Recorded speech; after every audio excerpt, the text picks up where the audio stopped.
you all introduced yourselves, or most of you have. Joe Whitworth, as you all know, the author of the book Quantified. And I first ran into Joe through his work out in Portland, where he's really been one of the people driving not only how do you think about ecosystem services and their evaluations, but how do you use that to restore rivers and other things on the ground. So the book has got a wonderful combination of deep thought on this, but also a drive to action that I think a lot of you will find attractive. So with that, please. Thank you, and thanks for having me out, Brad. I'm in the middle of a half a dozen talks this week, ending ultimately back in Hanover, New Hampshire. You guys need me to stand up, or can stand a little bit? We'll see how it goes. Yeah. As I noted, this is really great because I don't have to stick to the script too much. And we've got how much time today? Till about noon. Till about noon. So I'll maybe try to talk for half an hour, then we can have a discussion. And I'm ultimately going to have you help me with, what's on my mind, because it's, this is a great place for you guys. You guys don't even know enough to worry about having crazy ideas. And we're at a moment now where we actually do need some crazy ideas. So as I turn off my phone, have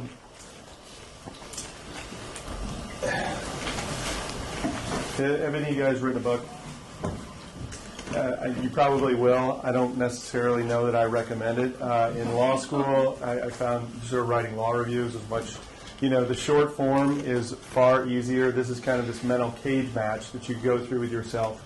And for me, probably the thing that I didn't expect to learn was why it is I care in the first place. I didn't grow up in a family where we went out and did the John Muir thing. I'm from a small town in Illinois.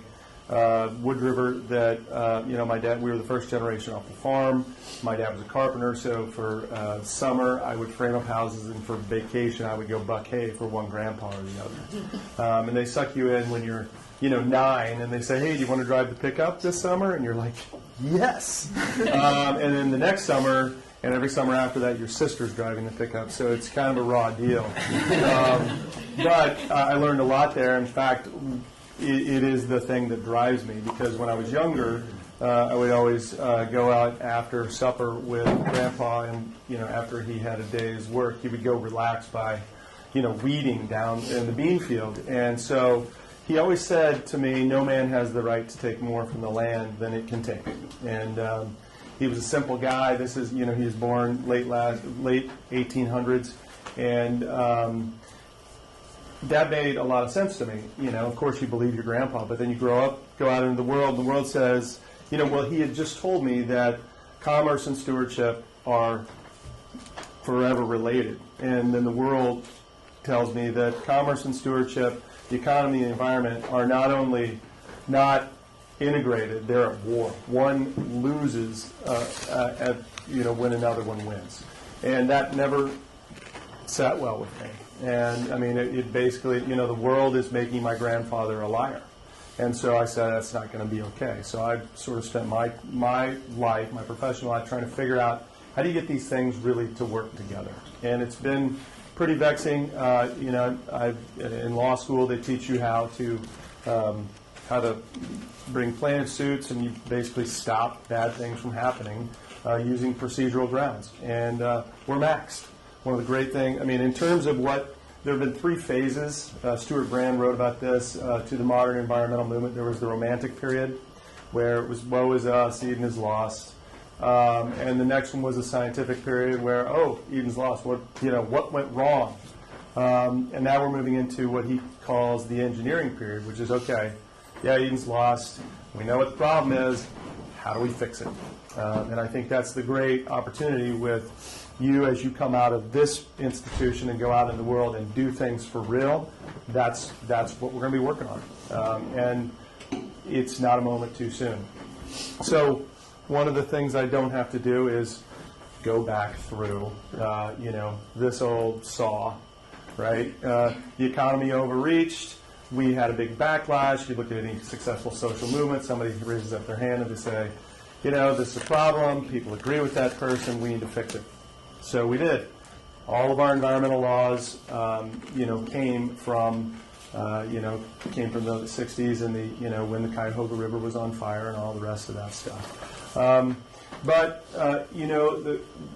What was a big motivator for the book and what led me ultimately to data and insight from data is what we can see now that we couldn't see then. Within the book,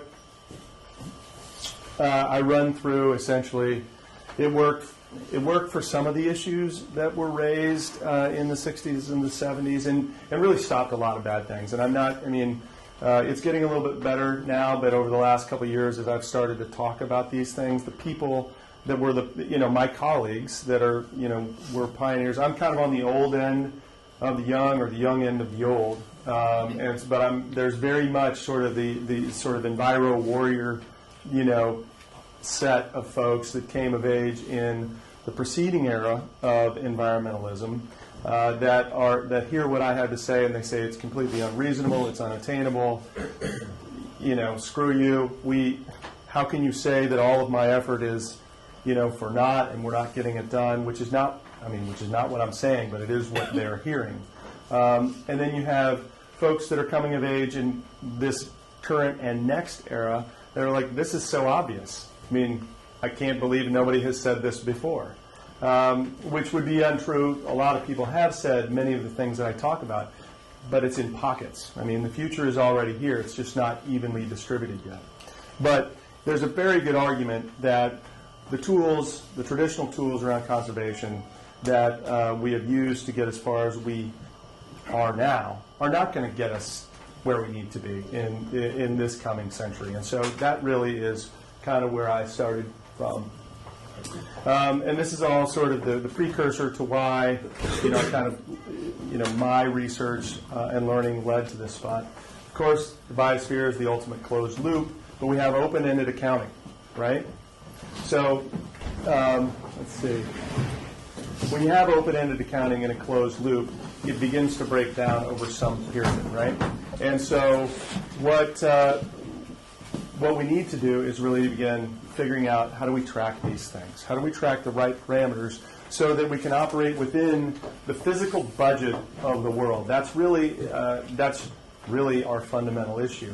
This graph is a United Nations graph that essentially, here's Earth per person in 1961. It's been cut in half. As of 2006, it's actually come down a little bit from there, given population, and that's basically, area and, a function of area and population, right? Pretty simple. This is a high human development line. It's a UN number. It's effectively a poverty line. It's a very low number. It's something on the order of $8,000 a year, if it's even that high. So the idea is, if you are a country, and this is a scatter graph of all the countries in the world, you need to be below the Earth per person and beyond the poverty line, right? If we're doing that, we can have all the economy we want forever. The problem is, no country on Earth fits in that box currently. So, first blush is, oh boy, we're in trouble. And if all we do is more of the same, that's absolutely true. Malcolm Preston, a good friend of mine who is head of sustainability for PricewaterhouseCoopers, an accounting firm, basically said, if we can account for all those externalities, close the loop on how we do the accounting, the transition from all of those countries into this box is the greatest economic opportunity in the history of humankind. And I choose to agree with him. We have a lot of work to do in order for that to happen.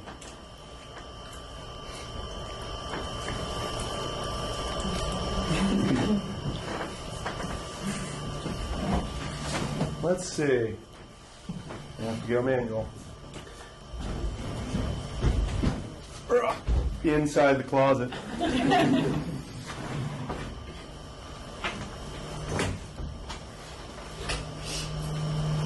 Sorry about this.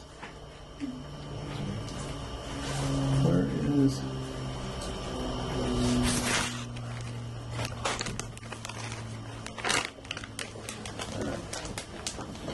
All right. So quantified, I don't know, I hit something on the clicker said something. So quantified conservation, coming out of the book, the basic idea is what we need to do is to account for things in a way that we can ensure when we make a trade-off, the environment wins. So it's not strictly an economic gain, but something that renders a win for the environment as well. 5 pieces. I'm a little bit gun shy on this. What I did was I surveyed the world, and what I looked at as good practices, and everything from entrepreneurs to innovators to investments, and what I really found that worked were these 5 basic principles that could apply at the project level, at the programmatic level, at the organizational level, at the movement level, at the sector level. And that was pretty cool. And it took me a long time to figure out this pretty simple thing. What's interesting is if you are a successful entrepreneur, you will recognize all of these things, whether you're doing them intuitively or you're doing them on purpose. But these are the 5 basic pieces. The big data environmentalism starts here, but it really is part of a continuous cycle, right? So situational awareness is basically it's understanding where everything happens, where everything is, and your relation to it in a dynamic environment, right? So Andy Grove, who was one of the early Intel CEOs, was very focused on when a business starts from nothing, or any enterprise starts from nothing, it innovates, and then it ultimately starts just leveling off, doing the same thing over and over. If you don't do anything new, you ultimately will ride that down as the world changes, as innovations happen. Situational awareness, my greatest one. We have a situation in the environmental community is very much like the BlackBerry phone. Like everybody in this room has a phone in their pocket, right? How many of you have a BlackBerry? Right? BlackBerry, not situationally aware. Apple and then Android kind of blew past them. And the same thing is happening with the environmental community, right? We are so focused on just doing the same thing harder that we're becoming less and less relevant. And where there once was an environmental movement, there no longer is. There's an environmental sector because we've grown up and we've aged and we've started to just kind of do the same thing over and over. And so in order to be effective, we really have to sort of forego the idealism and secure the outcomes, which is a second piece. Well, situational awareness, sometimes it hits you in the head, right? But sometimes you don't see it. Today, 45 years after the Clean Water Act, 55% of our nation's waters are impaired. 55%, right? And we are not going to get any closer. I'm a water guy, and I can tell you, we are not going to get any closer anytime soon. Colorado River, of course, strong enough to carve the Grand Canyon from stone, no longer strong enough to get to its own mouth. Dead zone, it's ag runoff primarily. There are some other issues about how we manage what comes behind there. But we do this, this quietly drains, 31 states, and we are getting a lot of cheap food. We have for a long, long time. And now a lot of most of the beans and corn that come out of the upper Midwest don't even, they're really for consumption by cows and pigs for export. Everything has a water footprint. We can track it. We know what it is. It's somewhere in the value chain. And one of the pieces that's interesting to me is whenever they set up the current accounting system, we didn't account for the inputs, right? Nobody asked me if I wanted to have, the 2,900 gallons of water that were used to grow the cotton in a desert to spin the thread to make my blue jeans. Nobody asked me if I wanted to extract 2,900 gallons of water from the Colorado system, right? I'm pretty convinced that we can do a deal for your blue jeans and put 3,000 gallons of water back into Colorado. Right?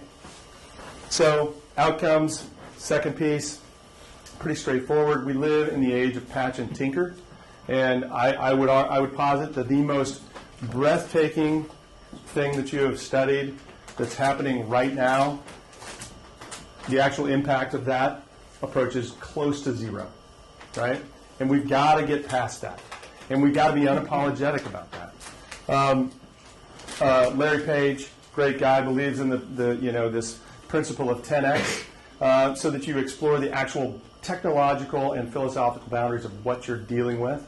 And if you think about the environmental community, I won't belabor the point, but when I came out of law school, what they had taught us is hold the line, which is a 0% improvement target, right?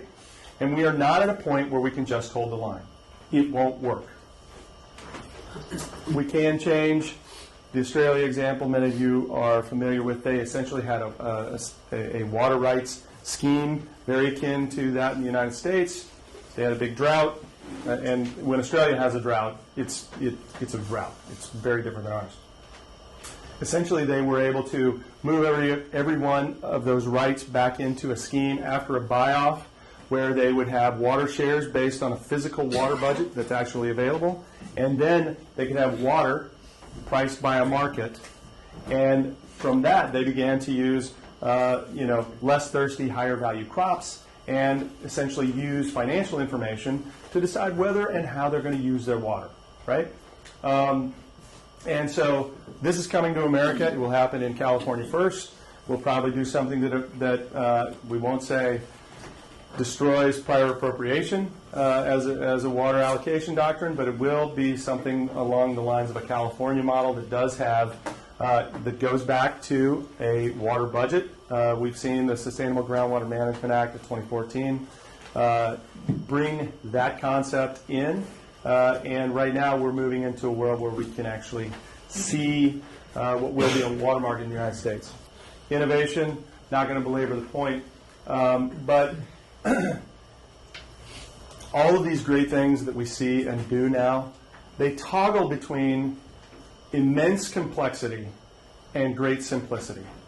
And this is one of the philosophical fights that the Greens want to have. It's like nature is so complex. It's really impossible to track everything and make it usable and make it unitized because every landscape is different and everything that operates is so interdependent, which is, yeah, it's true, but it's totally trackable now. So let's stop admiring the problem. Let's make it, take the complexity and put it on the backside. If you want to see something simple that turns complex, crack your screen on your phone and open it up. Great complexity in there. But as a user, it's uber simple, right? And that's what we have to get to. And it is not okay for us to sit and admire the complexity. That time is over, right? That's the great advent of technology. Case in point, this map took 15 years to make, and it's incomplete, and it's attackable on legal and substantive grounds, right? We were supposed to have every waterway in America inventoried under the Clean Water Act 10 years after with this map. Right now, we are roughly 60% done with the mapping, and as I noted, it's pretty inadequate. So if you are in an agency that has been hacked away at from a budgetary standpoint and so forth, and really fired at from enviros like me who sued them when they didn't follow their procedural steps, you're stuck, right? This is what you do because it's defensible in the court of law. But in the court of public opinion, when we have 13,000 satellites circling the Earth every 90 minutes, sending back high-resolution photos, we don't need to wait 15 years for anything. And the fact of the matter is, we can't. We have to start using what is available to us. And somehow we have put ourselves in this this straitjacket where the entire rest of the world is innovating and the environmental sector is just not. And folks that say, well, we can't do it, it's really hard to change and so forth. Well, that's just not true, because we all have a supercomputer in our pocket. And it wasn't invented until 2007. So we can change. But we have to want to change. And I know I can get a little exercise about this. You guys, of course, are like, duh. But it's out there. And, the high-res photos and so forth. So here we go. So the data and analytics has really started to take shape. We are very much on the beginning end of this. I mean, we're talking about, even the pieces of society that are really using data to derive insight, we're really only, we're going to look back in 10 years and laugh at what we know now and how we've manipulated. We're going to chuckle at how we were such a bunch of kindergartners kind of fumbling around with these data sets. And we'll be a lot more able to manipulate them in the way we should. So, of course, a lot of data is being generated, but data itself doesn't matter. That is not the important piece. We've got to get it, and in environmental capacities, all the work that we do, we very rarely monitor the uplift. And when we do monitor the uplift, we didn't know our baseline, right? Because we've never done this before. So it's really, time is of the essence for us to inventory all of this stuff. So this is in Sonoma County, the Russian River, California, big wine basin. This is Sonoma County Water Agency. They teamed up with IBM to basically find out where they had leaky pipes and where we had inefficiencies in use. They also started collecting some information about the water itself, information about weather patterns, information about climate. And for us, what we did on the Russian River about, it's November and August of this year, I was rowing the Google Trekker, the Street View thing down the Russian River, right? You have the big green orb behind me. And the reason we're doing that is not because we want street views of the rivers. I mean, we see them all the time. It's not that, I hope this doesn't get too widespread, but the value add of just street views on rivers, I don't know. I don't really get it. But what we were using it for is we stitch together a lot of publicly available information to understand what happens down to the field level, so that we can begin to quantify the baseline.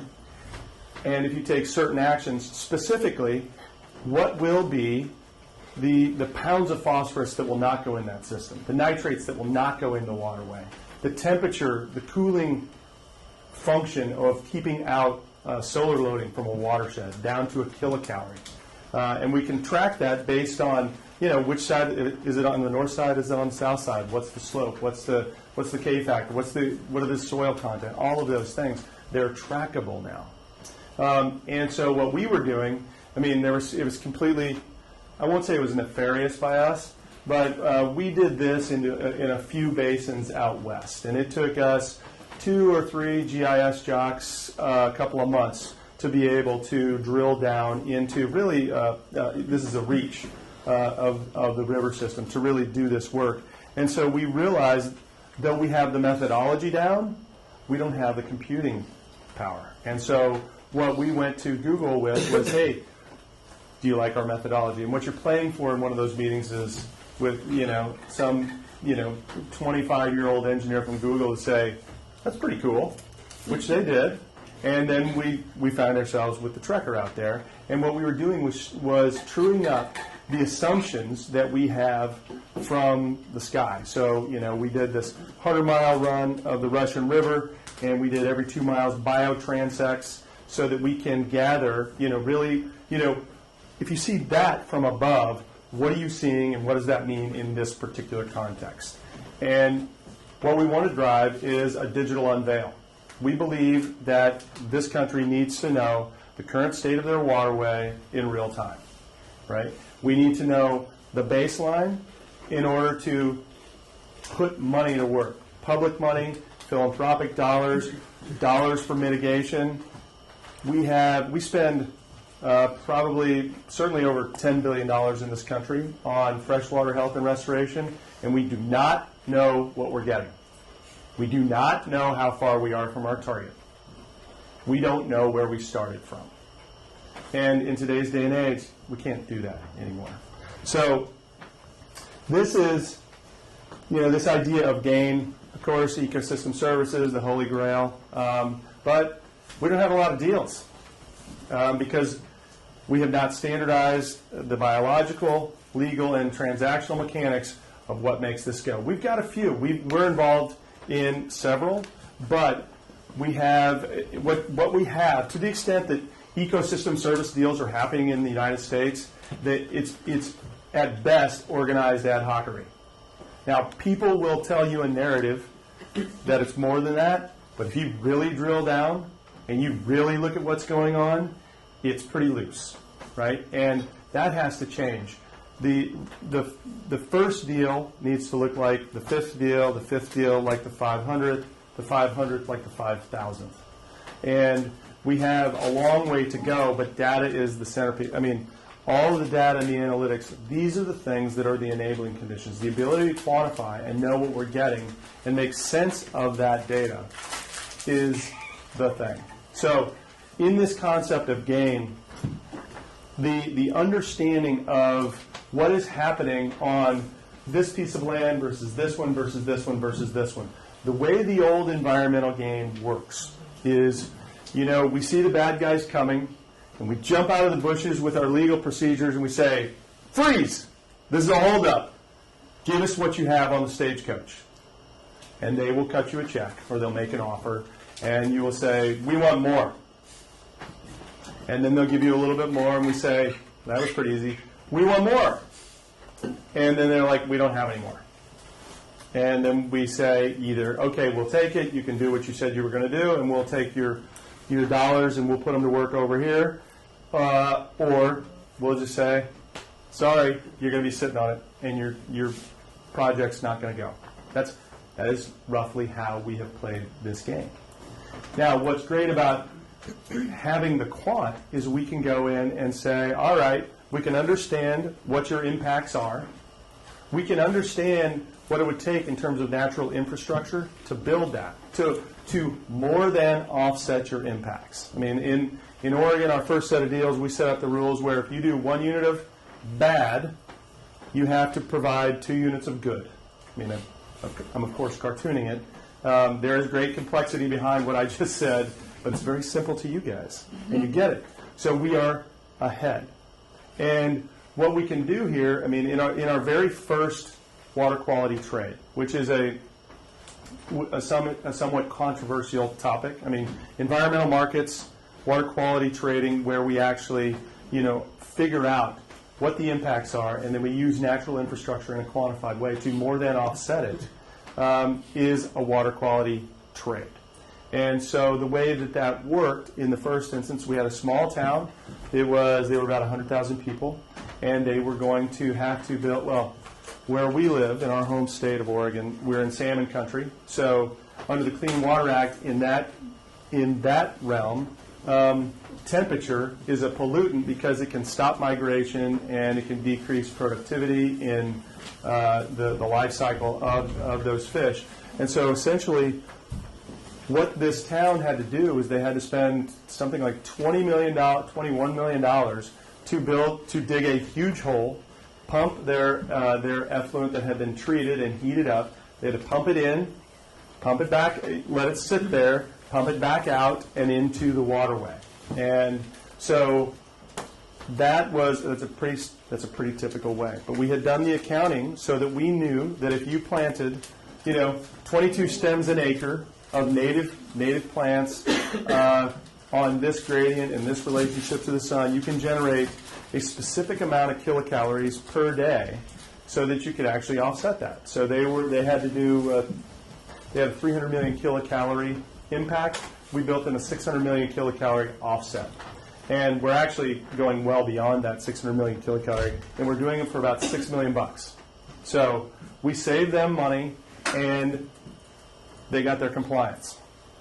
And that's all they care about, which is great because that's way better than, proselytizing about what's right to do about the environment, because most people don't really want to deal with that, right? And that's okay. We don't have to have them believe. It doesn't matter if they believe. We don't have to, have them agree with us. But what we do want to get is the outcome that we want using all of their incentives, all the price signals the right way. And so by understanding very specifically what we're getting, we can make those kinds of trade-offs. And from an environmental perspective, what we're doing is several important pieces. Of course, all the tree plantings are great. They're getting the actual kilocalories of benefit, but and we can quantify that on based on growth rates and so forth. But we're also getting sediment reduction because the tree stabilizes the bank. We're getting the nutrients uptake, which we can quantify, the carbon sequestration, which we can quantify, the wildlife pieces, which we can quantify, but they're only paying for the temperature piece, and that's okay. The other important piece that we're doing, we're putting people to work doing things that are going to be needed in this, what I see as this sort of environmental industrial complex that we're trying to build. We have engineers, we have project designers, we have project implementers, we have project certifiers, we have folks that work on an exchange registry. We have conservation finance folks that are actually helping us front the cash, invest wisely and getting more and more efficient with our work. And what's really interesting, and this is kind of another little deal that we did from a data analytics perspective. We had an X-Prize organization a while ago because I was walking around the office and I talked to one of our monitoring techs and I'm like, hey, what are you doing? And this guy explains to me what he's doing. I'm like, oh my God, I can't do this guy's job. We're out of control, which was not true at all. But we were leaving a lot of intellect on the floor, and we weren't using the data. So we said, look, you got, organize however you want. You've got 6 weeks. Best idea wins, and if you can execute it within a single year, we'll dedicate $100,000 of organizational budget to your idea. They came up with a monitoring app, which we're now starting to export into other users. But essentially what we can do where if you're a field bio, you're out there, you go check on the project, you're out there in your little using the Write in the Rain. Did you ever use those Write in the Rain books? And then you drive back and you punch it into your Excel sheet, and then you've done it, you've monitored. Right, on to the next thing because you don't have enough time, enough money, blah, blah, blah. What this tool does is it's basically it's a militarized tablet. It's an app that asks you all the right questions, and you can just input it right there. What used to take us 4 days and never get used now takes us about 4 hours. And by the time that the truck is back in satellite range, the information has gone up to the bird. It's into the computer. And it's been run through an algorithm so we can understand what's our survival rate for red cedar, 1 foot above the waterline, 2 foot above the waterline, 3 foot above the waterline, and that in turn helps us design the next project and source the next set of native seeds in the most efficient way possible. And those things were just not happening unless you engaged a human, which we didn't have the time. So what we can do is send all of those things through those types of models and algorithms so that we can just be a lot more efficient. And what we're finding is we are saving a lot more money and our survival rates are going up. And if you think about the United States that's spending $10 billion and doesn't know what it's getting, and it's certainly not getting any closer to water quality health in the United States, this is the kind of stuff that we need to engage. And so, like I noted, we're just at the beginning set of this. What we do know, just our own organization, what we've learned is really how stupid we were, right? I mean, that's kind of my big takeaway. I'm like, how many projects have we done where we didn't track, or we tracked the data and we just put it's somewhere in an Excel spreadsheet. And there's so much of that everywhere. We have to mine all of that and bring it back to life and use the insight for what it can be used for. That's the only way we're going to be able to do this, right? Not going to recap. If you don't have the book, it's a page turner. And so I'll certainly answer any questions, and then I've got maybe a couple of questions for you guys. Yeah. Data is great when it's usable, right? But given the rapid change in our technology, which we use to measure the various data set, how do we establish the baseline? Well, the first T1 is all about triage, right? We've got to figure it out. The answer is not, well, we can't start, so let's not, of course, which I don't think is your point. But we do have, it comes in various forms. various places, and some of it's bad and some of it's good. And so you have to sort through that. In this first iteration, we're really having to be manual in, we're picking it up, we're understanding how it was made or how poorly it was built, how it was managed, if it was managed, and we have to really sort through all that. And this is an iterative process. We are going to do this over and over and over forever. And so it's going to take us a while to get to where we want. Now, different situations have better stuff. I mean, in the water world, we pull from we stitch together a lot of different types of data sets, and some of them are weaker than others. We do in some places we've literally had data that's come from a shoebox full of index cards, put together by the little old lady at the city hall in this tiny little town. But we can convert that and start to use it in conjunction with other pieces. We know how it's built, and we know we can only improve from here. So you're 1,000,000% right, though. I mean, not all data is created equal. What's your philosophy towards open data, and how do you make sure that we're not using resources to collect redundant information? What was the last part? No. It's just so if we do have open data, how do we make sure that people know about it so that we don't spend time collecting the same data? Yes, it's a big issue. Opening this up is really important to us. I mean, one of the great things of being an NGO is we're going to give it away, right? We need to be able to have everybody working from the same set or sets of data, so that we can have that common ground, and we're not wasting time. Right now, I think one of the biggest worries that I have is getting it out there soon enough. I mean, data and models, it's just like the battle of the models is very it's something that we need to get to a place where we're all working from that one same place.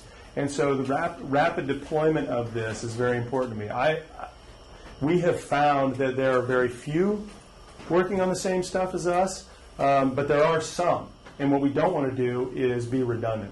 So what we have started to do is really reach out and say, okay, who else is doing what? And there are several folks out that are just starting out with this. There are several out there that think they're working on this stuff, but they're working kind of in directions that we don't necessarily understand. But we have to get it out there, and I talked about a digital unveil. One of the things that we're pretty committed to doing is getting as much information out as rapidly as we can. If you look at a company like Uber, who is very combative, they have a very combative posture in every town that they come into. But they're winning, and they're going to continue winning because they deployed so rapidly, and there are a bunch of people that are getting a lot of benefit out of it. Whether you're a driver or a rider, it's working. And so what we can't do is slowly get this out. That's my biggest fear, because the slower we get it out, there are going to be people who do not want the data out. There are going to be landowners that do not want to see their land come up as a hotspot for phosphorus, right? And we're gonna get that out into the world as rapidly as we can. So coming back to the very first point made, so we can begin this iterative process of kind of refining and making it better. Can I ask a follow-up on that real quick now? Sure. So does that data lie then with the government, or is it a private or an NGO that's responsible for it? Like, how do you, the ownership of that data? Well, that answer is TBD, right? So for our purposes, I mean, one of the first sets of data that was built and analyzed was a whole bunch of climate data. Some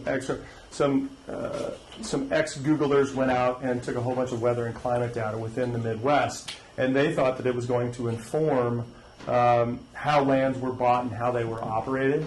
And I think it was either Monsanto or DuPont bought that for $980 million, and it went dark, right?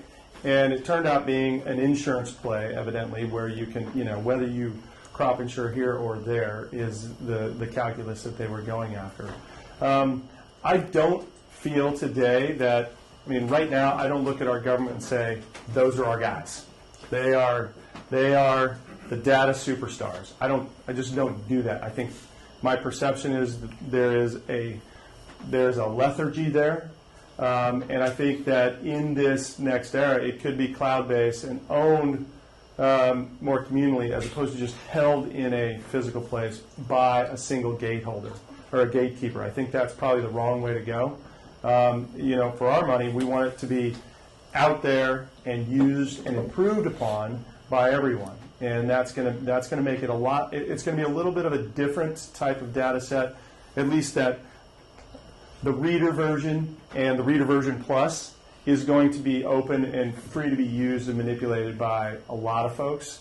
And then I think that what you will see is there will be some privatized offshoots where some people will take this same set of information and configure it in a way that gives them an insight that others don't see value in. I mean, it's kind of like it's typical finance. The investments are, I can see something that you don't. Right? And I think that data will be used in that way for a lot of private purposes as well as public purposes. So maybe just with an eye on the clock, and what kinds of questions are most on your mind as you try to carry this forward? Well, there are a couple things. There's this, I don't think this is a generational shift so much as it's an era shift, but I can't help but I come into these different rooms and I mean, it is oftentimes by age, the people that are looking at me saying, you're crazy, they're older than the average folks in the average age of folks in this room. And I just wonder, do you guys is your radar up on that at all? Do you feel any tension or animosity from environmentalists 1.0? Or is that something that's on my radar screen that's not? So let me ask a question slightly differently. So I suspect part of this, it's not on the radar. Not on the radar, but then which is great. But a question that is on the radar is, how comfortable are we using markets to achieve results? Yeah. As opposed to other tools, or how comfortable are people sort of commodifying the bits of the environment as opposed to honoring the sort of intact ecosystems right. that we're trying to protect? And before we get in, I do want that answer. That's a much better question. The political stuff is just going to take care of itself. But it's like the coal guys got blown away by the natural gas guys. It's not a necessarily fun analogy, but that's what's going to happen with sort of the old and young. I'm not a markets guy. We engage them just because they help us solve a problem, right? I view markets like I view rockets. Rockets, if they're well designed and pointed in the right direction, can take you to some pretty great places. Rockets, if they are poorly designed and not pointed in the right direction, can tear across the landscape and create untold damage, right? I think one of the things is we have to just get rid of this thing of bad markets or completely rule-free markets. I think that's going to be the big thing. So that when we say a market, what we mean is not a bad market that happened, from derivatives and risky business, but a good market that actually adds value to the environment and the economy at the same time. So, what do you guys run up against when you're out there talking about, the markets as one tool? I mean, what do you see in terms of? I'm honestly less interested in the challenges, the technical challenges of how you build a market. We get that part. The political piece of this, or the sort of the public perception piece of this. How do you guys think of that? How do those conversations happen within your peer groups, or within people who directly oppose what you're thinking about? Yeah, I think that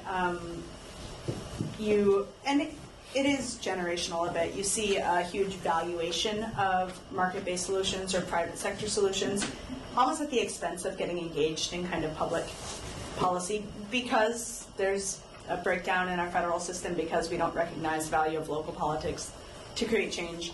You see everyone, all of the entrepreneurs consider themselves social entrepreneurs who are using business, possibly a nonprofit model, to answer social problems.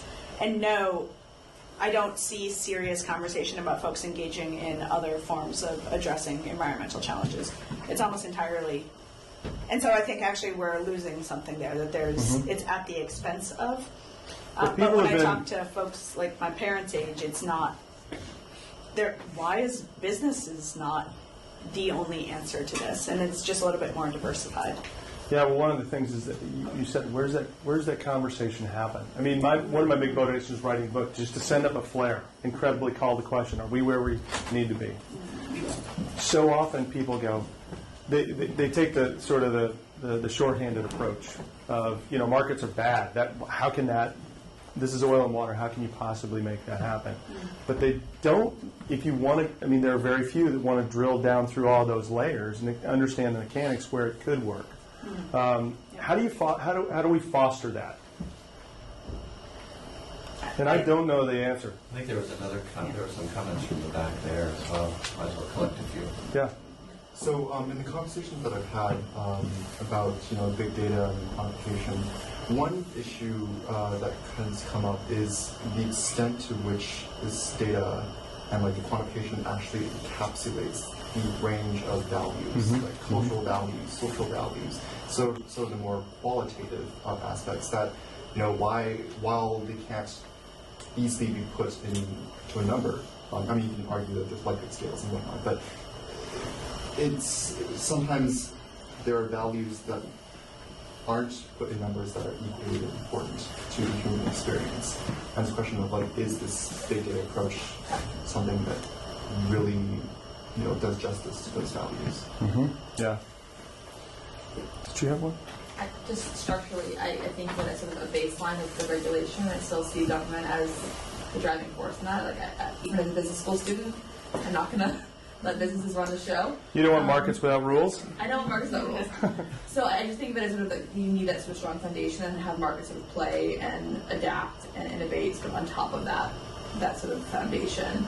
But to sort of add on to the point that was made over here, I just think a lot of us coming out of school sort of don't see a role for us to play in having an impact in the public sector at this moment. There's not a lot of momentum. It's not a lot of movement. If there is excitement, it's usually at sort of a state level. They call it green bankers and things like that, trying to innovate. But that's why I think so many people are shifting just the pendulum this way at the moment for our age bracket to look at private sector options just as some way to make something happen in the near term. I almost think it's not useful to draw a dichotomy between market-based and some other non-market-based effort to create any outcome, right? Every approach you can take to try to generate a different outcome in natural resources or any other setting is an attempt to manipulate or another way distort or just modify the actions of some kind of marketplace of individual actors making self-interested decisions. So it's almost disingenuous to say that there's such a thing as a non-market-based solution. Even the regulation, you can look back from the Clean Water Act and say this was just big government trying to do the right thing and fix and undo some great harm that had been done by unfettered markets. But in reality, you can also argue that it's just trying to price externalities and try to just draw the bounds around that market and manipulate that market to point it in a little bit of a better direction. So it's almost, I almost don't find value in drawing putting a boundary between a market-based and a non-market. Well, the language can just kill it before the conversation even begins. When you're talking about just design, you're talking about a design, systems design right there. That's actually a great point. There's one other one, isn't there? Can I not see it? So maybe Joe's got a little bit of time. Is there anybody else coming into this room? I don't think so. Not till 1. So we don't have it yet. Until 1. I think we should probably call the formal part.